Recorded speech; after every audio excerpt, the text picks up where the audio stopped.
देखिए latest episodes बिल्कुल ad free. आरती,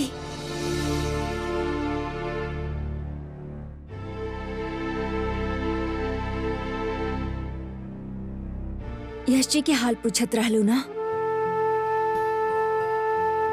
उनका होश आ गइल बा माँ। चैन मिल गइल हमरा ही जान के कि अब वो पहले से ठीक बाड़े। प्रतीक भैया के साथ बाहर लॉन में बैठल बाड़े। यश जी के चाहे लगलू हा बाना। हाँ माँ, बहुत चाहे लगल बानी हम यश जी के, लेकिन जौन रिश्ता एगो भक्त के होखेला भगवान से, जिंदगी के सांस के साथ होखेला, वही रिश्ता बा हमनी दोनों के बीच। हम यश जी के बहुत इज्जत करेनी माँ, और एक किडनैपिंग के हादसा के बाद से था उनका इज्जत और भी बढ़ गई बा हमार नजर में। यश जी बहुत बखूबी से सारा फर्ज निभले बाड़े यहाँ पर। सही मायना में अंश के पिता बनने बाड़े हो। शादी के पीछे जौन हमार मकसद रहे हो वो यश जी पूरा कैले बाड़े माँ। फिर आप ही बताई, भला ऐसा इंसान की इज्जत कैसे ना करी हम।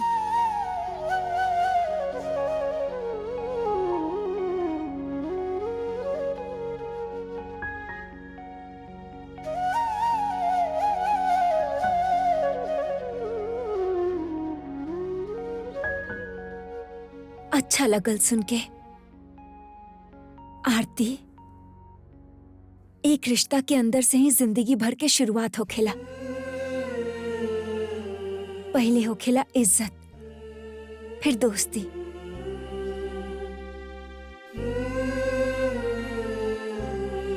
और ओकरे बाद होखेला प्यार।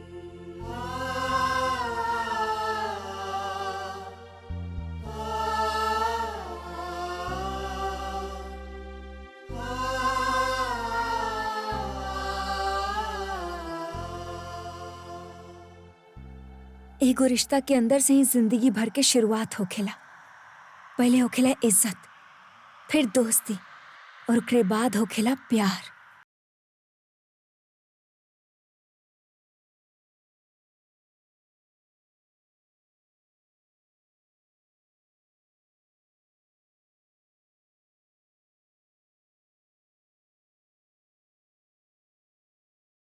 नैनों से ये मिलकर नैना जाने क्यों फिर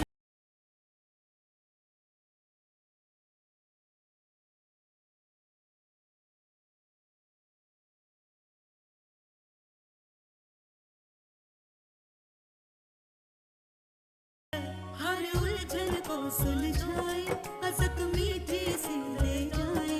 हर उलझन को सुलझाए, हंसक मीठी सी ले जाए। आखिर दिल है ना, दिल है ना, ये दिल है, ये दिल है, ये दिल है। सब इस दिल की ही तो मुश्किल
यश भैया, आपके खातिर जूस पी लिए। भाभी, आरती जी कहाँ पड़ी? सुबह से अंश और आरती जी लोग कहीं दिखाई नहीं देते। सब ठीक था बाना? जीव और पिता की बेटी,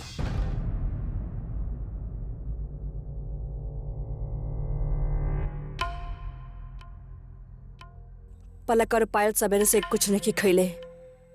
जा जाके पूछो उनसे उनके का चाही। जी।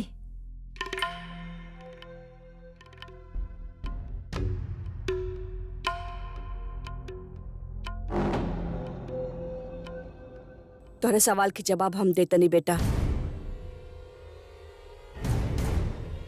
आरती अंश के लेके अपने घरे चल गई बिया।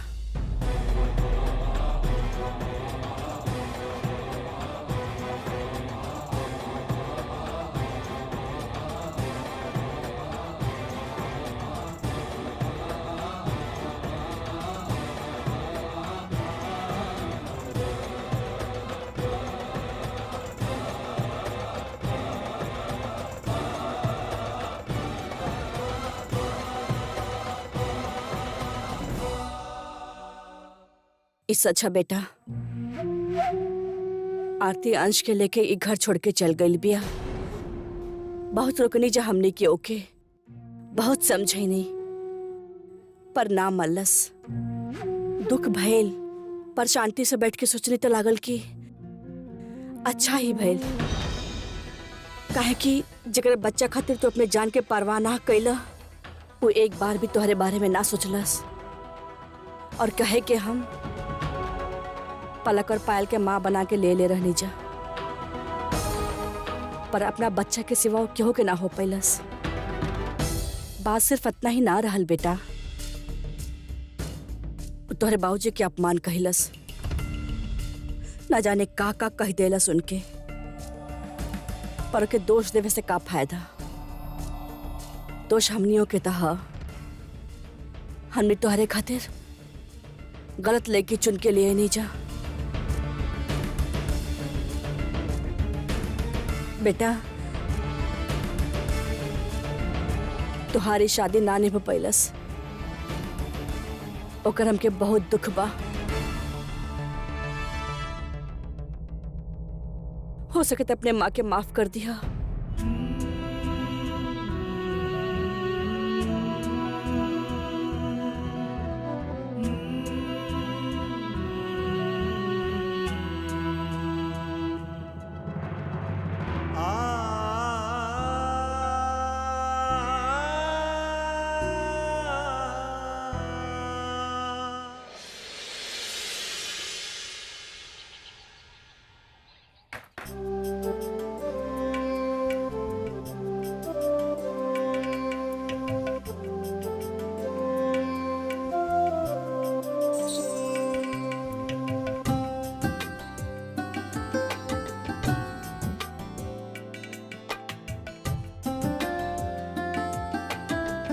आरती,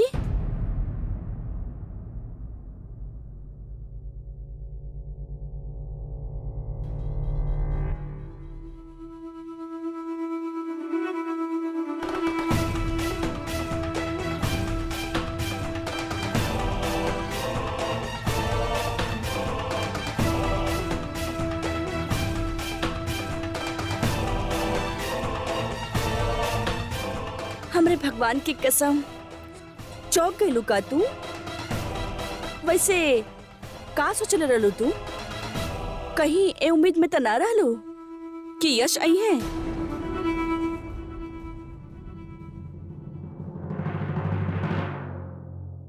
ठीक बा वकील साहब, हम आपके इंतजार करब।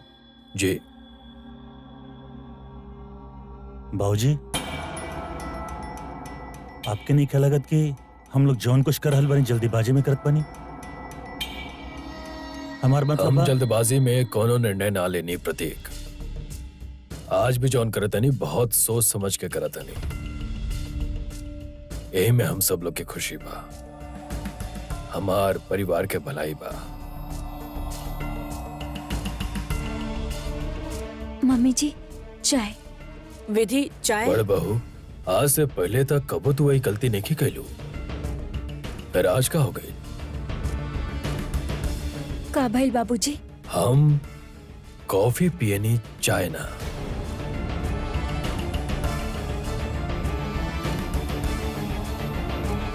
जी हम अभी कॉफी लावतानी। गायत्री, यश के बुलावा।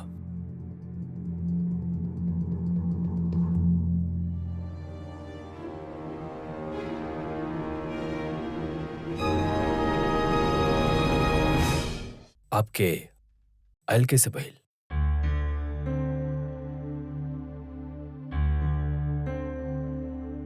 एक कागजात पे अपन दस्तखत कर दी है।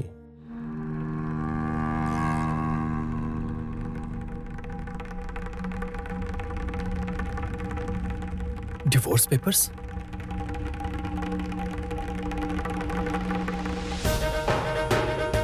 लेकिन का है केकरा काला पे आप हम ही वकील साहब के डिवोर्स पेपर्स तैयार करे के काले रानी।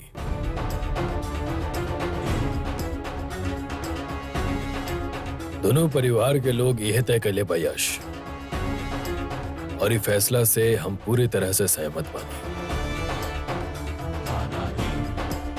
आरती अभी घर में ना रही और तारा हमारी बात के माने के हुई। आरती से अब तहार और एक घर के कोनो रिश्ता ना रहे।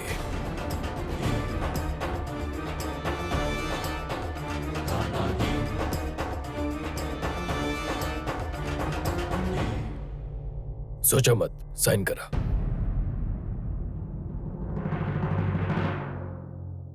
अगर आप दोनों ये चाहता नहीं तो ठीक बा, हम साइन कर दे। लेकिन ओकरा से पहले हम आरती जी से बात करे के चाहता नहीं। अरे पर आरती से ठीक बा, अगर यश चाहता तो कर ले विदा ओकरा के आरती से बात। लेकिन ये तो तय हो चुकल बा यश कि आरती ई घर में ना रही।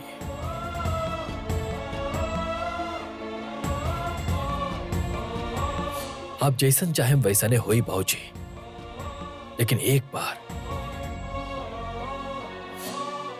हम आरती जी से बात करे के चाहता नहीं।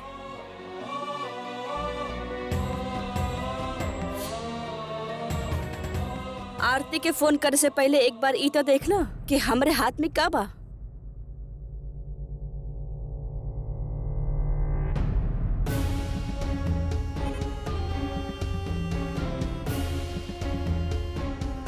अर्पिता के कंगन। अर्पिता के ह ओकर माँ आरती के दिहले रहल और आरती वापस लौटा दिहलस। कंगन लौटाए का मतलब समझेला तू? ऊ ई रिश्ता रखल ही नहीं खे चाहत। देख ली हला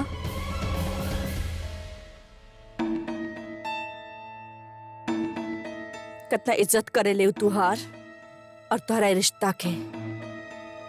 ऐसा तू अपने शादी के बचाव की कोशिश कर रहा बाड़ा, उससे बात करल चाहतड़ा और वो अपने सुहाग के निशान भिजवा रहा बाड़ी।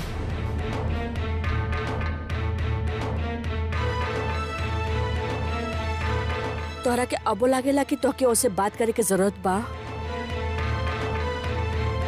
ना बेटा, हम सब ओके बहुत मौका देने है जा, अब ना।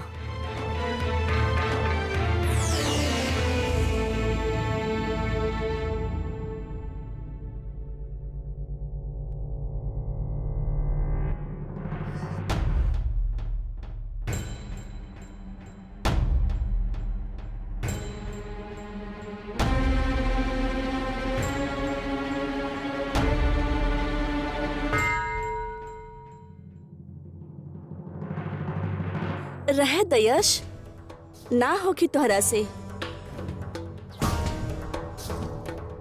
तलाक के कागज फाड़ के फेंक दो।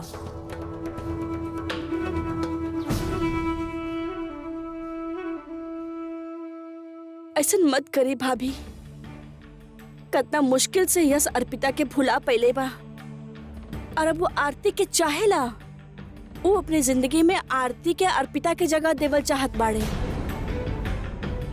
भुला दी ना जौन कुछ भाई लोग के, माफ कर दी और लड़की के नादानी के, और करे दी यश और आरती के अपने नया जीवन की नया शुरुआत। हम आपसे विनती करते नहीं भाभी, मत छीनी अर्पिता से आरती बनने के अधिकार। जब यश आरती के अर्पिता के जगह दिहल चाहता, तो हमने के होनी जा भाभी। अर्पिता के जगह हमार जिंदगी में केहू नहीं खिले सकत, केहू बिना।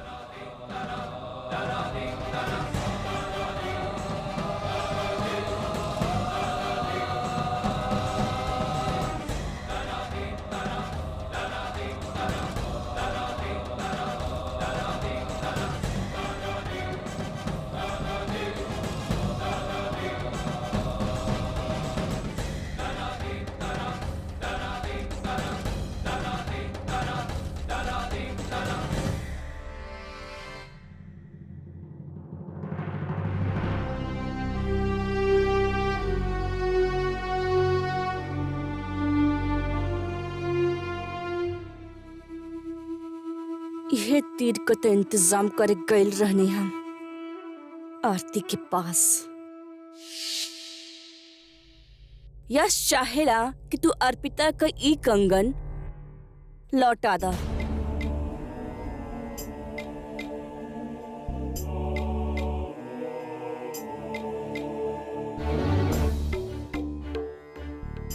वो बहुत बेचैन बा एकरे खातिर।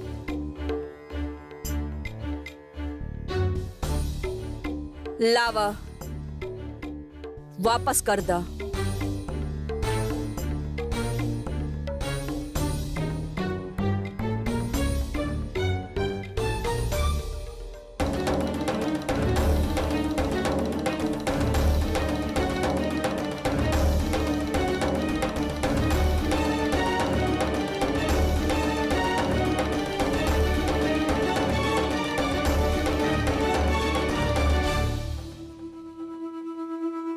हमरे भगवान की कसम, हमके दोष मत दिहा। हम सिर्फ वह कर रहल बानी जोन यश चाहेला। जब कोनो रिश्ता ही ना रहल तोहरा से, तब ई कंगन काहे रही तोहरा पास? ऐसन यश कहलस हा, और हमके भेज दिलस कंगन वापस लेवे खातिर।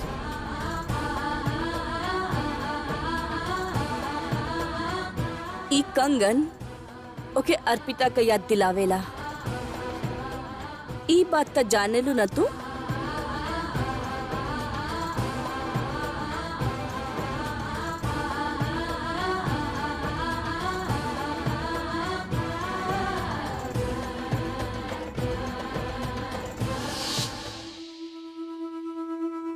हमरे भगवान की कसम, भैया आपके बहन होते हुए भी आप हमार पुनर्विवाह ना करवैनी, तो हम आपके बेटा का पुनर्विवाह कैसे टिके दे?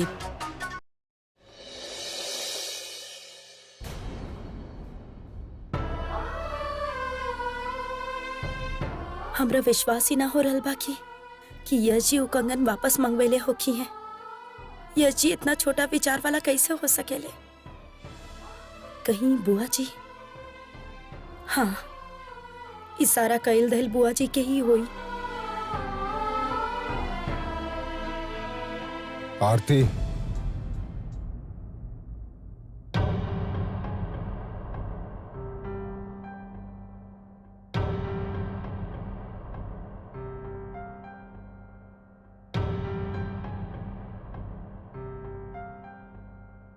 यश के वकील बने। यश इनकरा हाथ से ये कागजात भेजले बाद तोहरा खातिर देखा।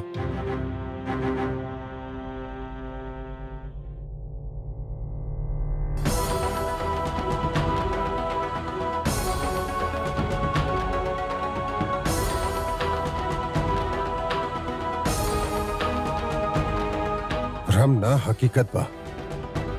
खोल के देख ला, अंदर यश के ही सिग्नेचर्स बा।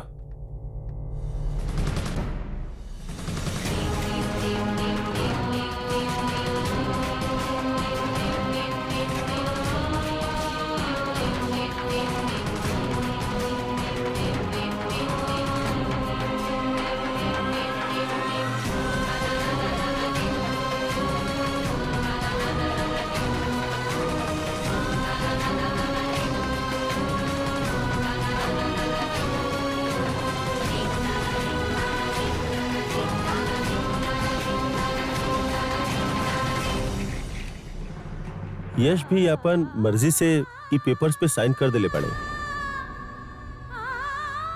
तो आप भी प्लीज ई पेपर्स पे साइन कर देही। नार सके नहीं हम तोरा संगे। हमके नहीं लगत कि हम दोनों एक दूसरा खातिर बनल बानी।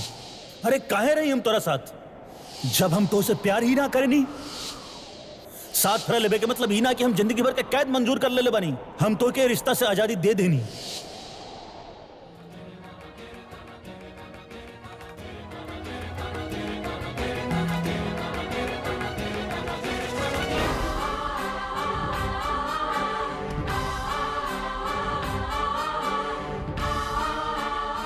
ना, ही ना होई हमरा से, ना होई, बिल्कुल भी ना होई।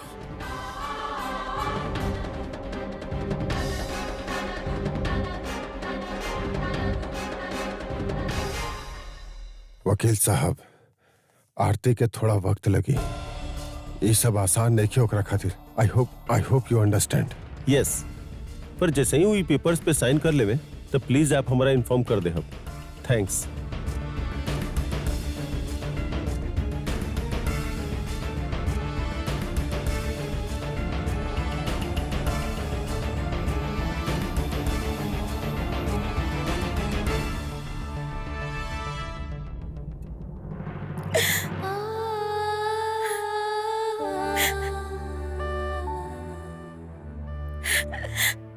आरती, हमरा साथ ऐसन काहे हो खेला माँ? काहे फिर से तलाक? एक कागज पर साइन करता सारा रिश्ता खत्म। ना माँ, मानता नहीं हमरा से गलती भइल।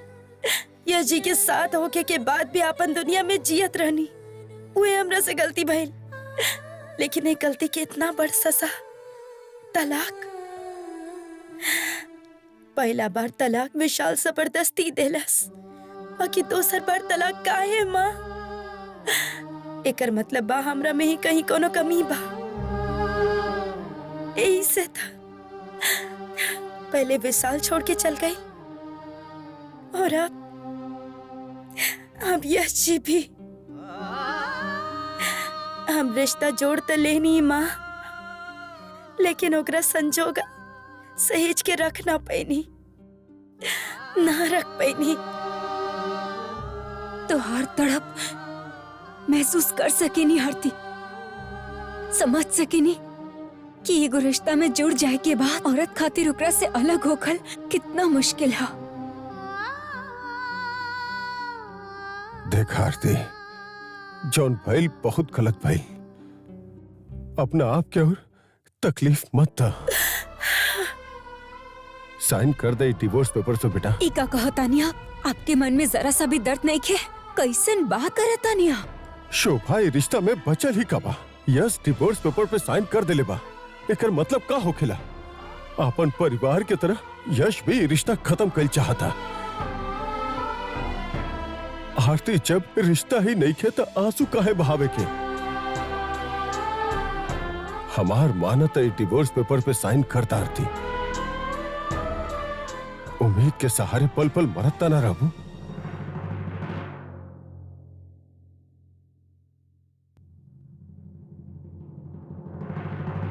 ये दिल है, ये दिल है, ये दिल है, सब इस दिल की ही तो मुश्किल है।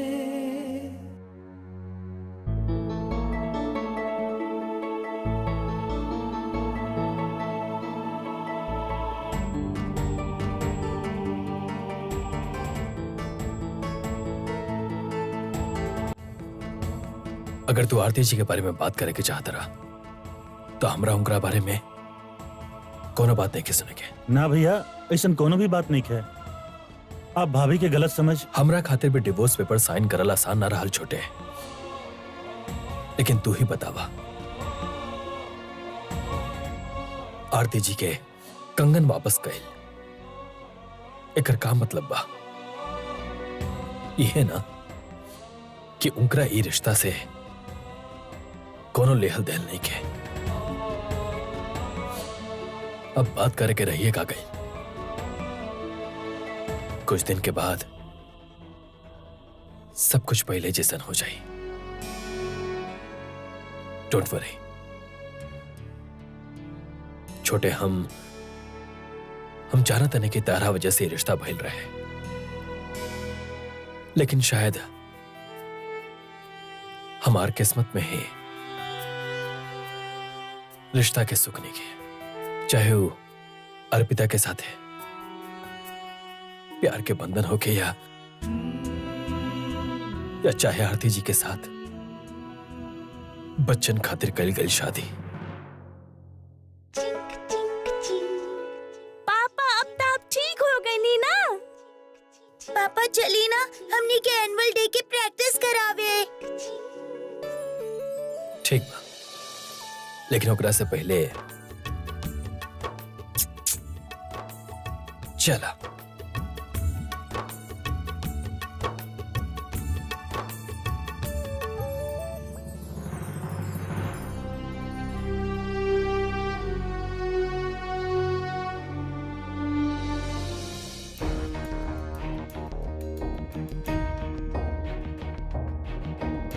केकरा फोन लगा रहल बड़ू शोभा? हम दूसर बार आरती के टूटता रिश्ता के बोझ तले न देख पाई। हम गायत्री जी से विनती करब, उनके भरोसा दिलाइब के कि आज के बाद आरती की तरफ से आपके कोई शिकायत के मौका न मिले। हम अपन बेइज्जती सह लेब, लेकिन आरती के घर ओकर खुशी और अंश के उम्मीद के बिखरे न देब, न टूटे देब हमी रिश्ता। ये का बचपना बा शोभा, तू अच्छा तरह से जाना ताड़ू कि कोनो फायदा ना होके। अरे फिर ये कोशिश का है? एक बार फोन करे दी हमके, एक बार।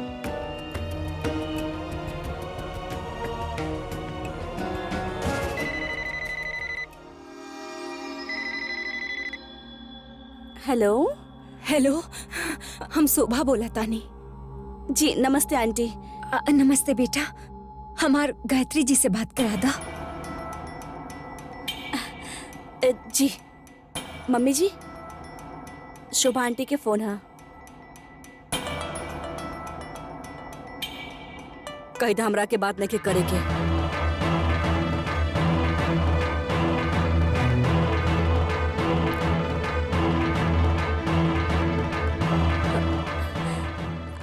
आंटी वो ठीक है, कोनो बात ना बेटा। देख ले लू ना शोभा, अब तो हो गई विश्वास। ये बड़ लोगन में दया और ममता नाम के कोनो चीज ना होखेला। हम हार न मानब, यह चीज से बात करब। कोई समझे या ना समझे, लेकिन हमार मन कहेला कि यश जी हमार बात जरूर समझिए, जरूर समझिए। हूँ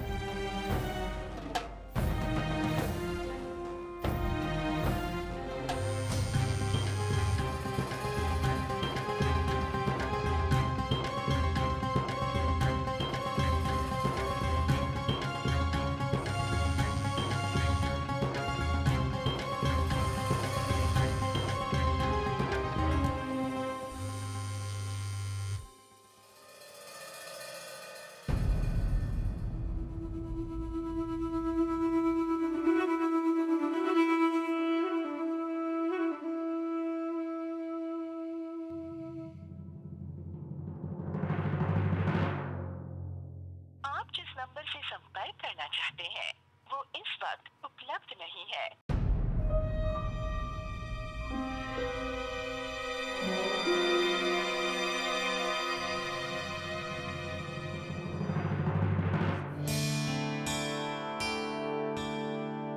ई ई माई जी वैसे बाल बनावा ना जैसे वो बनावत रही। ओके नहीं मम्मी,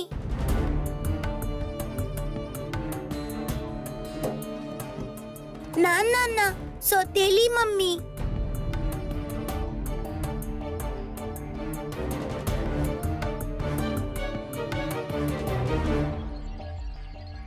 पलक बेटा तोरे खातिर मैंगो शेक बनवले बानी, जा किचन में रखल बा, जाके पीला।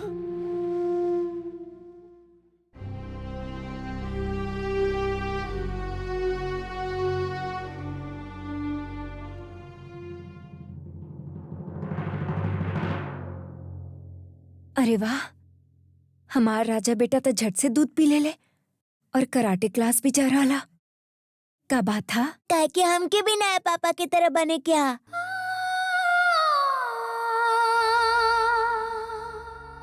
आपके पता बड़ी मम्मी, नया पापा रोज एक्सरसाइज करेलन और कराटे क्लास भी जाएलन। यही से हम भी जाए बाना मम्मा।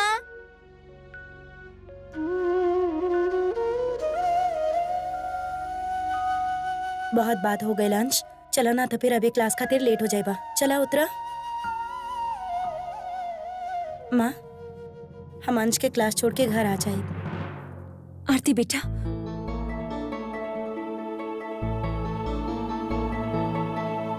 हम ठीक बानी माँ, और वैसे भी हमार दुख के आड़े अंश की खुशी तो ना आ सकेला ना।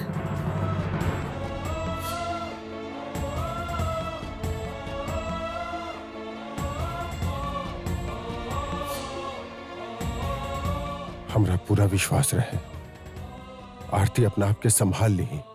झूठ, बिल्कुल झूठ। टूट गई बड़ी आरती अंदर से, बिखर गई।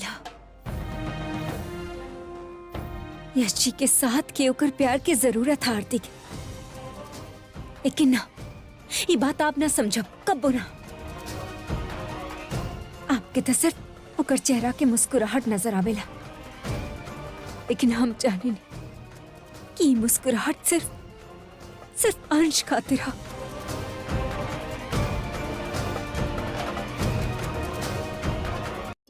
पापा, हमनी बाहर जाता नहीं घूमे। हाँ बेटा। यश,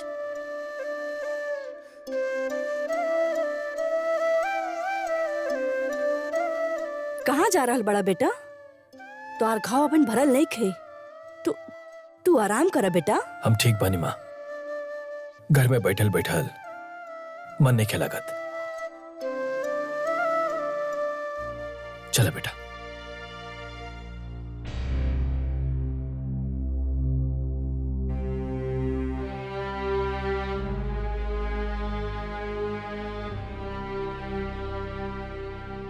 देख लो माँ, यश भैया कितना दुखी बाड़े।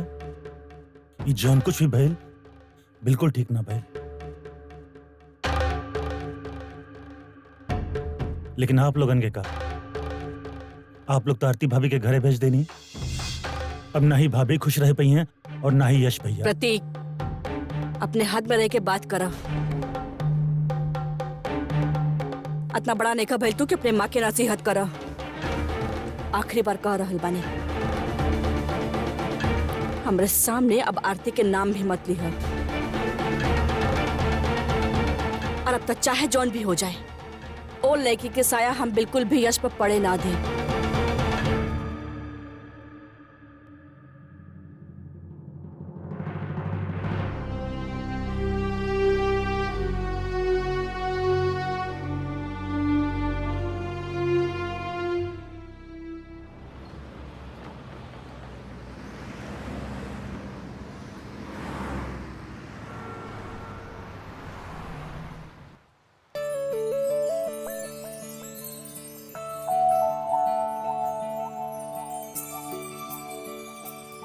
Thank you mama. You're welcome। खा।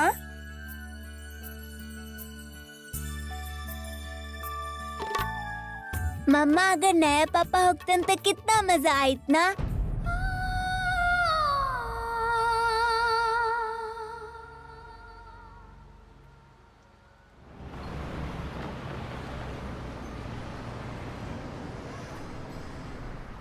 पलक के ओकरा फ्रेंड के घर से हमने क्या होता नहीं माँ। माँ हम अंश के कराटे क्लास छोड़ देले बानी, सब्जी लेके घर आवतानी हम। हाँ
हमारे होश में अला के इंतजार में ना कहनी आप आरती जी। काहे आरती जी? तलाक के कागज भेजे से पहले हमरा से एक बार भी बात कल जरूरी ना समझनी आप। काहे यश जी?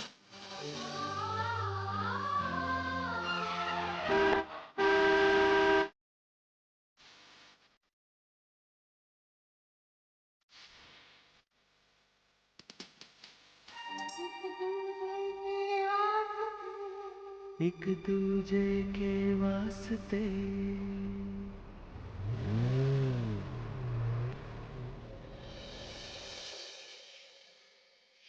बात काहे ना कैलू तू यश जी से? का बात करती माँ? डिवोर्स पेपर्स भिजवा देले वो घर में। एकर मतलब तो यह बना कि वो हमरा से कोनो रिश्ता रखे ही ना चाहेले। तो ऐसन में हम उनका से का बात करती? काहे और काहे खातिर? हमरा तो कुछ समझ में ना आवता माँ। हमरा सोचे खातिर तनी टाइम चाहिए।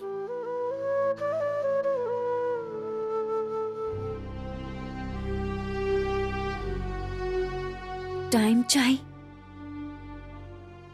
एकर मतलब ये रिश्ता की जरूरत महसूस करेलू तू? हमार मन कहेला कि यश जी के साथ ही रिश्ता कुछ दिनों के ना जन्म जन्म के है। हमार विश्वास है ईश्वर तो के फिर से मिले, ये शादी टूट ना सकेला।